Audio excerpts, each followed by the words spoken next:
여러분 안녕하십니까? NBS 뉴스 24입니다. 올해분 쌀 고정직불금과 반농업직불금, 조건분리지역 직불금의 지급 규모가 1조 497억 원으로 결정됐습니다. 직불금 지원 대상의 1인당 평균 수령액은 92만 5천 원입니다. 네, 하지만 쌀 변동직불금은 아직까지 지급 시기가 정해지지 않았습니다. 여야 간 이견으로 2018년산 쌀부터 적용될 새로운 목표 가격이 정해지지 않아서입니다. 김인경 기자가 보도합니다. 농림축산식품부는 8일까지 농민 1인당 평균 92만 5천 원에 달하는 직불금 1조 497억 원을 지급한다고 밝혔습니다. 이번에 지급될 쌀 고정, 반농업, 조건분리 지역 직불금은 시군구를 통해 농가에 지급됩니다. 앞서 농식품부는 올해 2월부터 4월까지 농가의 직불금 신청을 받고 지난달 직불금 자격을 갖춘 대상자를 확정했습니다. 우선 쌀 고정 직불금은 지난해 8,187억 원보다 167억 원이 줄어든 총 8,020억 원으로 자격 조건이 검증된 78만 7천 명이 받게 됩니다. 대상자는 1998년에서 2000년 실제 논을 경작한 농민이며 지원 단가는 1헥타르당 평균 100만 원 선으로 농업진흥지역은 107만 6,416원, 진흥지역 바깥은 80만 7,312원이 지급됩니다. 반농업 직불금은 총 1,997억 원으로 59만 3천 명이 받게 됩니다. 2012년에서 2014년 실제 밭을 경작한 농민을 대상으로 1헥타르당 평균 55만 원이 지급될 예정입니다. 헥타르당 단가가 지난해 50만 원에서 올해 55만 원으로 인상돼 지난해보다 반농업 직불금 규모가 75억 원 증가했습니다. 지급액은 농업진흥지역 70만 2,938원, 진흥지역 바깥은 53만 7,204원입니다. 총 480억 원이 지급되는 조건분리지역 직불금도 올해 단가가 올랐습니다. 1헥타르당 농지는 65만 원, 초지는 40만 원으로 각각 5만 원씩 인상됐습니다. 이에 반해 쌀 변동직불금은 언제 지급될지 알 수 없는 상황입니다. 2018년산 쌀부터 적용될 새 목표 가격이 아직 결정되지 않았기 때문입니다. 목표 가격이라는 것이 5년마다 한 번씩 설정이 되는데 18년산 쌀부터 적용되는 목표 가격이 아직 설정이 안 됐어요. 목표 가격이 국회에서 설정이 되면 쌀 변동직불금 지급 여부라든지 지급액이 이제 결정이 되는 겁니다. 11월에 예산국회가 진행 중이니까 여기서 이제 아마도 논의가 되겠죠. 2018년산 수확기 쌀값이 80kg 기준 19만 3,448원이었던 것을 감안하면 변동직불금은 1헥타르당 16만 272원에서 80만 2,884원 선으로 예상됩니다. 새로운 목표 가격 설정은 그동안 여야가 입장차를 좁히지 못해 매번 미뤄졌는데 언제쯤 여야 간의 합의가 도출될 수 있을지 농민들의 관심이 집중되고 있습니다. NBS 뉴스 김인경입니다. 11월 배추 묵값이 평년보다 2배 가까이 뛸 것으로 전망됩니다. 올가을 잇따른 태풍 등의 영향으로 생산량이 크게 줄어들었기 때문인데 배추 묵값 상승이 김장 수요에 악영향을 줄 수 있다는 우려도 나오고 있습니다. 보도에 윤슬기 기자입니다. 11월 배추 묵값이 평년에 비해 2배가량 높을 거란 전망이 나왔습니다. 한국농촌경제연구원이 최근 발표한 농업관측에 따르면 이번 달 10kg들이 상품의 배추값이 평년이나 지난해에 비해 2배 가까이 높은 9,000원 내외에서 형성될 것으로 보입니다. 가격 상승의 원인은 출하량 감소, 지난해 김장철 배추값이 약세였던 터라 재배 면적이 전년에 비해 18%가량 줄었습니다. 게다가 호남과 경북 지역은 뿌리 혹병과 습해 등이 심각하고 전남 해남 지역은 태풍 피해가 커서 가을 배추 식재 면적의 30%가량이 유실되거나 장목 전환됐습니다. 그 결과 올해 가을 배추 생산량은 평년보다 21.2% 감소한 11만 3,900톤으로 예상되고 있습니다. 무 역시 비슷한 상황입니다. 농경연은 이달 묵값이 20kg들이 상품 한 상자당 평년보다 2배 이상 높은 2만 원 내외에서 형성될 것이라고 점쳤습니다. 다발무 역시 5톤 화물차 상품 한 대당 평년보다 높은 700만 원에서 800만 원대로 가격이 전망되고 있습니다. 묵값이 이처럼 오르는 건 재배 면적 감소와 작황 부진이 겹치면서 생산량이 크게 줄어들어서입니다. 가을무 같은 경우에 9월 이후에 태풍이 한 3번 정도 왔잖아요. 그러면서 뿌리 고사도 생겼고 뿌리 혹병이나 열근 그다음에 비상품 비중도 늘고 이러면서 작황이 좀 부진한 상황이에요. 그래서 단수가 좀 줄었고 면적도 올해 작년 가격이 너무 안 좋아서 면적도 준 데다가 이렇게 작황도 안 좋아서 생산량이 좀 줄었어요. 농경연은 가을무 생산량을 평년이나 작년보다 각각 18%가량 감소한 38만 2,900톤으로 전망했습니다. 본격적인 김장철을 앞두고 배추 값이 오를 거란 전망이 이어지자 올해 김장 수요 자체가 줄어들지 않을까 하는 우려의 목소리까지 나오는 상황입니다. 이에 정부는 김장 채소 수급 안정을 위해 김장철에 맞춰 배추화무 비축 물량을 시장에 내놓을 예정입니다. 더불어 직거래 장터와 할인 행사를 통해 김장 물가 부담을 줄이고 소비 촉진에 나설 계획입니다. MBS 뉴스 윤슬기입니다. 양념 채소의 가격 약세가 11월에도 계속될 거란 전망이 나왔습니다. 건고추와 마늘, 양파 모두 지난해와 평년 11월에 비해 턱없이 낮은 가격을 기록할 거란 예상이 나온 건데요. 한국농촌경제연구원의 11월 양념 채소 관측을 강창호 기자가 보도합니다. 이달 들어 본격적인 김장철이 시작됐지만 양념 채소류의 가격은 약세를 면치 못할 것으로 전망됩니다.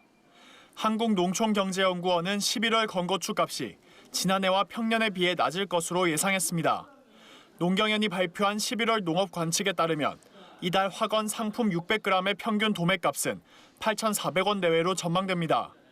지난해 11월 화건 도매값은 11,788원, 평년 11월에도 9,495원을 기록했습니다. 이달 건고추 값은 지난해나 평년보다 각각 29%, 12% 낮을 전망인 겁니다. 농경연은 건고추 가격 약세의 원인으로 생산량 증가를 꼽았습니다. 통계청에 따르면 2019년산 고추 재배 면적은 3만 1,644헥타르로 2018년보다 10% 증가했습니다. 농경연은 단수를 고려해 올해 7만 7천 톤에서 8만 1,000톤의 고추가 생산될 것으로 예측했습니다.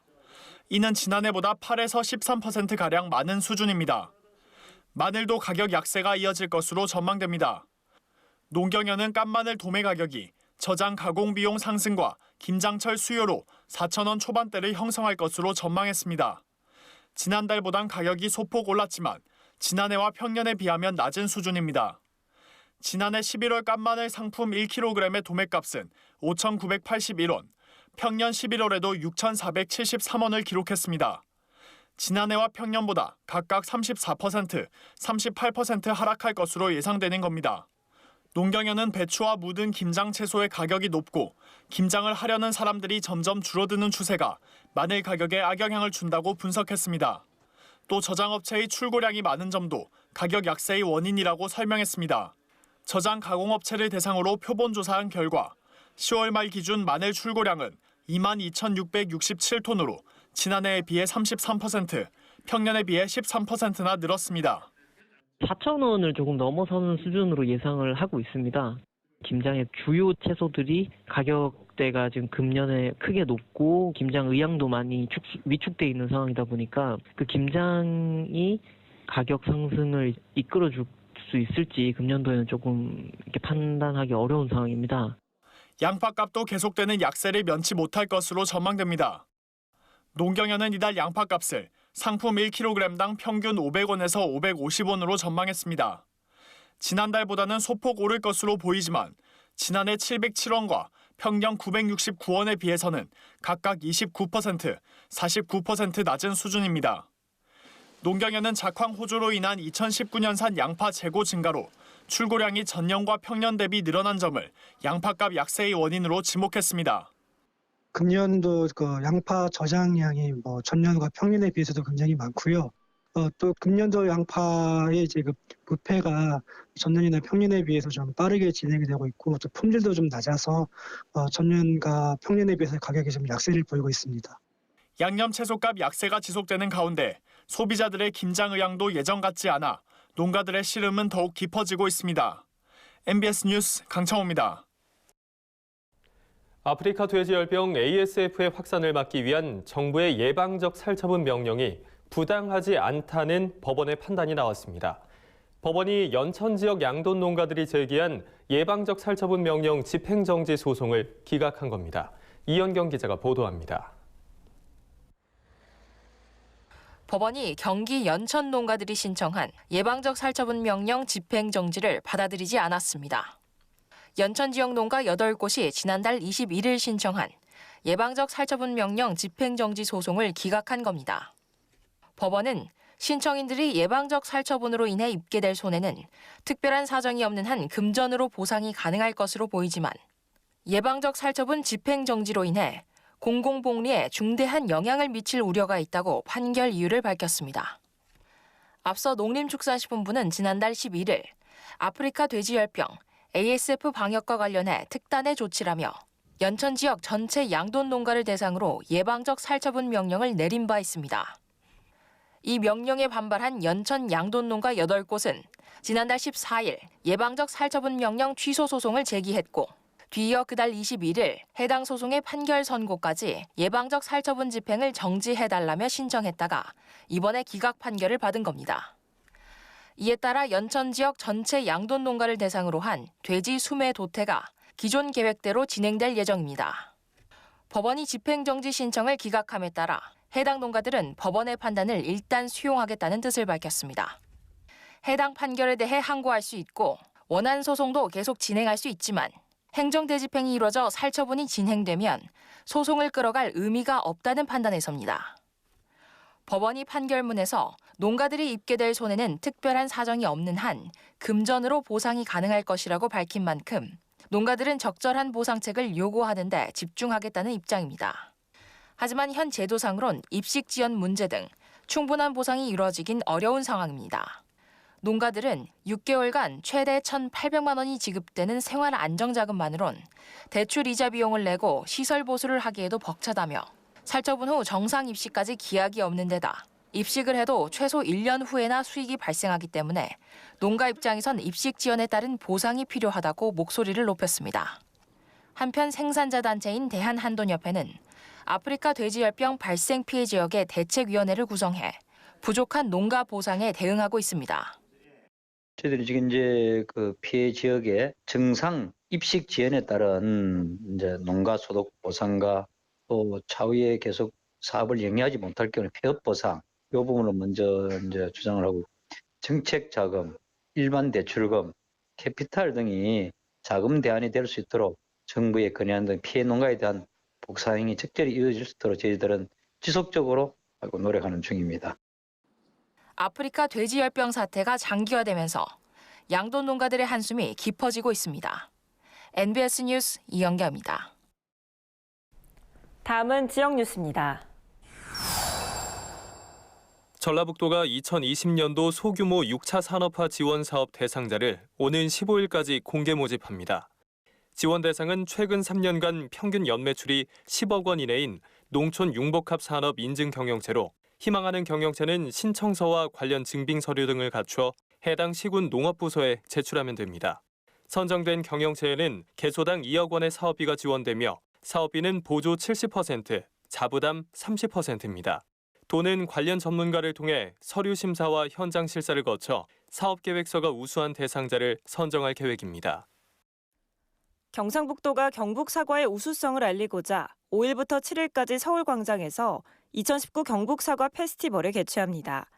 올해로 14회째인 이번 행사에서는 다양한 전시 체험과 함께 시음, 시식, 시군별 홍보 특판 행사가 진행됩니다. 또한 경북 사과 명품관을 운영해 사과 주요 품종과 유망 품종을 선보이며 행사 기간 동안 사과 2.5kg 한 상자를 5,000원에 판매하는 특별 행사도 진행됩니다.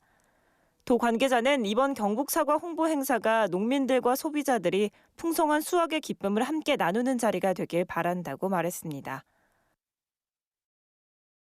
충청북도 농업기술원은 최근 아열대 작물인 카사바를 시험 재배한 결과 노지 재배에 성공했다고 밝혔습니다.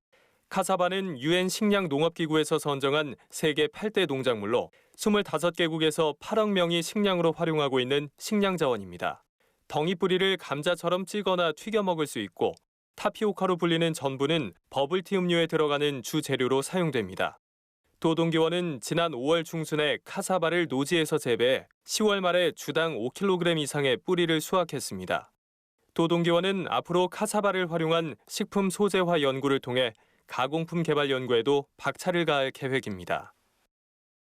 충청남도가 오는 15일까지 도청 지하 1층 갤러리에서 제1회 충청남도 여성농업인센터 작품 전시회를 개최합니다. 전시회에는 도내 여성 농민들이 다양한 교육문화 프로그램에 참여해 손수 제작한 그림과 캘리그라피, 서예 공예품 등 40여 점이 전시됩니다. 도 관계자는 이번 전시회를 계기로 여성 농민의 복지와 문화 공간, 여가 공간의 장이 되는 센터의 활동이 잘 알려지길 기대한다고 말했습니다. 한편 농촌 현장에서 여성 농업인에게 각종 복지 서비스를 지원하는 도내 여성 농업인 센터는 현재 5개 시군에서 7개소가 운영 중입니다. 농업에 관한 어려운 용어나 개념을 알기 쉽게 풀어드리는 풀어쓴 농업백과 시간입니다. 요즘 농업계에서 가장 큰 이슈라고 하면 WTO 개도국 지위 포기를 들 수 있는데요. 정부가 세계무역기구 WTO 가입 25년 만에 개발도상국 지위를 포기하기로 결정했습니다. 이에 따라 농민단체들의 반발이 거센데요. WTO 개도국 지위라는 게 어떤 건지, 그리고 이걸 포기했다는 게 어떤 의미인지 오늘 풀어쓴 농업백과에서 짚어보겠습니다. WTO 세계무역기구, 자유무역화를 통해 세계가 경제 발전을 이루자는 목적으로 세워진 국제기구입니다. 여기에 가입한다는 건 그러니까 일종의 자유무역을 하겠다는 선언인데요. 다른 나라와 거래를 해도 관세 없이 거래하겠다는 얘기입니다. 1995년 우리나라를 포함해 125개국이 가입하며 정식 출범했고 2019년 현재 회원국은 164개국입니다. 그렇다면 WTO에서 개발도상국의 지위는 무엇을 의미할까요? 회원국 간의 자유무역이 기본 원칙이지만 개발도상국에겐 특혜를 주겠다는 얘기입니다. WTO 개도국은 수입품에 높은 관세를 부과할 수 있고 국내 생산품에도 보조금도 지급할 수 있습니다. 또한 회원국이 합의한 관세 인하 폭과 시기 조정 등에서 상대적으로 느슨한 규제를 적용받는 이점을 누릴 수 있습니다. 그러니까 개발도상국 지위를 갖게 되면 자국의 상품을 보호할 수 있는 거죠. 1995년 WTO 출범 당시엔 회원국의 선언만으로도 이 개도국 지위를 선택할 수 있도록 했습니다. 당시 우리나라는 공업 생산성이 증가하면서 수출이 늘어나고 있던 때라 다른 분야에서는 개도국 주장을 할 수 없는 상황이었는데요. 다만 농업 분야에서는 농산물 무역 적자 악화, 농업 기반 시설 낙후, 농가 소득 저하 등을 이유로 개도국 지위를 택했습니다. 이를 인정받아 농업 분야에서 우리나라는 WTO 개도국 지위를 지금까지 유지할 수 있었는데요. 하지만 지난 2월 미국이 개도국 지위 결정 방식에 문제를 제기하며 개도국으로 분류되면 안 되는 국가 기준을 4가지로 규정해 WTO에 제출했습니다.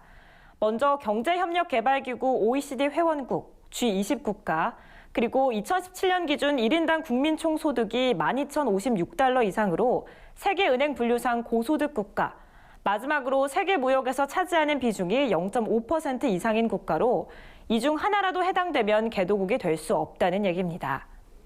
개도국의 특혜를 받아온 국가 중에 한국은 이 4가지 기준에 모두 해당되는 유일한 국가였는데요. 결국 우리나라는 지난달 25일 개도국 지위 포기를 공식적으로 발표했습니다. 선진국으로 인정받았다는 건 좋은 일이지만 그로 인해 기존의 혜택을 누리지 못하게 된 농업 분야에서는 당장 피해가 우려되는 상황인데요. WTO 개도국 지위를 상실한다는 것, 어떤 일이 일어난다는 걸까요? 먼저 외국의 값싼 농산물들이 대거 우리나라에 수입될 가능성이 커지게 됐습니다. 수입 농산물에 부과하던 관세가 크게 줄어들 것으로 예상되기 때문인데요. 지금까지는 수입쌀의 경우 관세 513%, 고구마 385%, 마늘 360% 등 외국산 제품에 대해서 엄청난 관세를 부과함으로써 우리나라 농산품을 보호해왔습니다. 하지만 선진국으로서 의무를 이행할 경우 현재 관세율이 대폭 낮아질 수 있는데요. 뿐만 아니라 농업 보조금도 현저히 줄어들게 됩니다. 현재 개도국 지위에서 지원 가능한 농업 보조금은 1조 4,900억 원 수준이지만 선진국 수준으로 조정할 경우 8천억 원 수준으로 대폭 줄어들 전망입니다. 정부는 일단 WTO와 추후 협상 전까지는 기존 특혜는 그대로 유지된다며 다만 쌀과 같이 민감한 품목은 유연성을 가지고 최대한 보호하겠다는 방침입니다. 또한 공익형 직불제를 조속히 도입해 농가 소득 안정에 힘쓰는 한편 국내 농업의 체질 개선과 청년 후계농 육성을 추진하겠다고 대책을 발표했는데요. 하지만 이는 이미 WTO 개도국지 포기 이전에 추진해왔던 정책이라며 농업계의 불만이 높습니다. 농민들의 불안감을 잠재울 만한 정부의 추가 대책이 하루빨리 수립돼야 할 것으로 보입니다. 지금까지 풀어쓴 농업백과였습니다. 저희가 준비한 소식은 여기까지입니다. NBS 뉴스 24 마칩니다. 함께해 주신 여러분 고맙습니다.